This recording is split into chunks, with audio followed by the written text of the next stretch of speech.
All right, welcome to the Explainer. So, if you're in the Azure world, you're definitely using virtual networks, right? But here's the real question. Are they actually secure? Today, we're going to break down the essential tools you need to master to really lock down your cloud resources, from firewalls all the way to private connections. Let's dive in. Okay, let's think about this for a sec. Picture your virtual network like it's a digital castle, a fortress protecting your most important apps and data. But, a fortress is only as strong as its defenses. So, who's in charge of that drawbridge? Let's figure out how to control who gets in and who stays out without messing up our security. Right. Any good castle has to have strong walls and gates. And in Azure, that first line of defense, your absolute foundation, is the Network Security Group. You'll hear it called an NSG, and it's where we start building our perimeter. So what is an NSG really? Well, at its heart, it's what we call a stateful firewall. Stateful is just a fancy way of saying it remembers the conversations happening. So if you allow traffic to go out, it automatically knows to allow the response to come back in. It's basically the main traffic cop for your virtual network, filtering every packet of data coming or going. Okay, let's get into the nitty-gritty of how a rule is built. Each one has 5 key ingredients: a source, a destination, a port, a protocol, and of course, the action, allow or deny. And every rule gets a priority number. In this example, see priority 100? That rule lets RDP traffic in from our specific IP. But you got to pay attention to that rule at the very bottom, at 4096. That's your safety net. It denies everything else. It means if you don't explicitly say yes to something, the answer is always no. So, see that priority number, 100. Now, your brain might tell you bigger number, more important, right? Well, with NSGs, it's completely backwards, and you have to get this right. And this is probably the most important thing to remember about NSGs. The lower the number, the higher the priority. A rule with priority 100 gets checked way before a rule with priority 200. That's exactly why that final deny all rule has such a high number. It's the last thing that gets checked, after everything else has had a chance to say yes. Seriously, getting your priorities straight is everything. All right, so we've built our walls. Awesome. But what about the guards? You can't just have them running around randomly. You need to organize them, because writing rules for every single IP address is just messy. And that's where application security groups, or ASGs, come in. I mean, just think about it. You've got, say, a dozen web servers, and they all need to talk to a bunch of database servers. Are you really going to write IP-based rules for every single one of them? Oh, that's a total nightmare.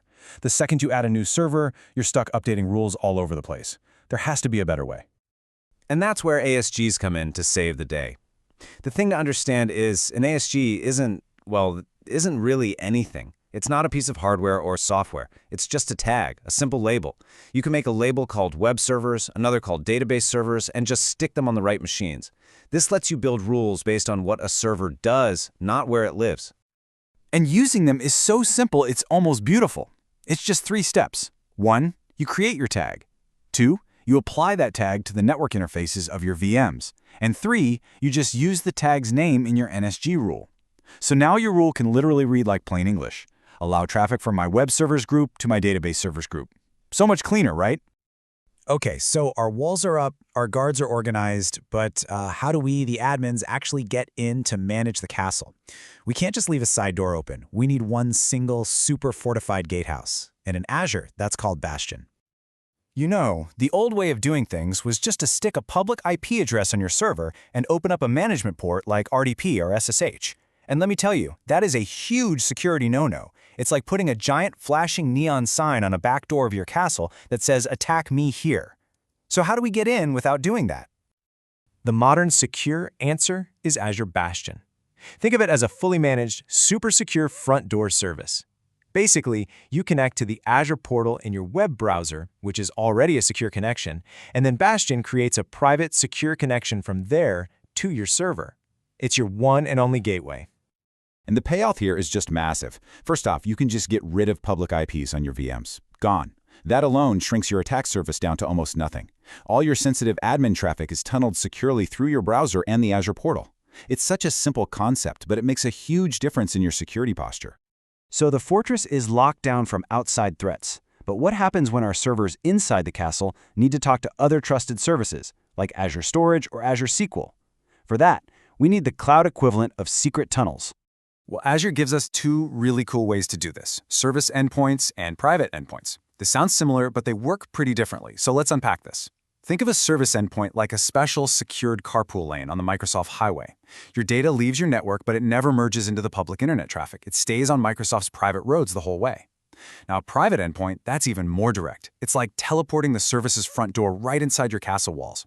It gets its own private address in your network. The traffic doesn't even have to step outside. It's the ultimate in private communication. Okay, let's step back and look at what we've built.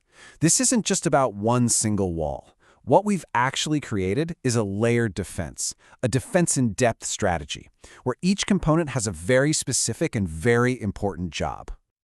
So let's recap our fortress security plan. The NSGs are your walls and gates, the basic traffic control. The ASGs are your organized guard battalions, making those rules smart and easy to manage. Azure Bastion is your single secure gatehouse for all your administrators.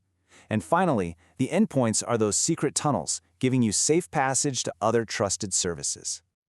So there you have it. You've designed and built this perfect digital fortress. The walls are high, the guards are smart, the gate is secure, but it leaves you with one last really important question to think about. Now that the tech is solid, what about the human element? What about the person who holds the keys to the kingdom?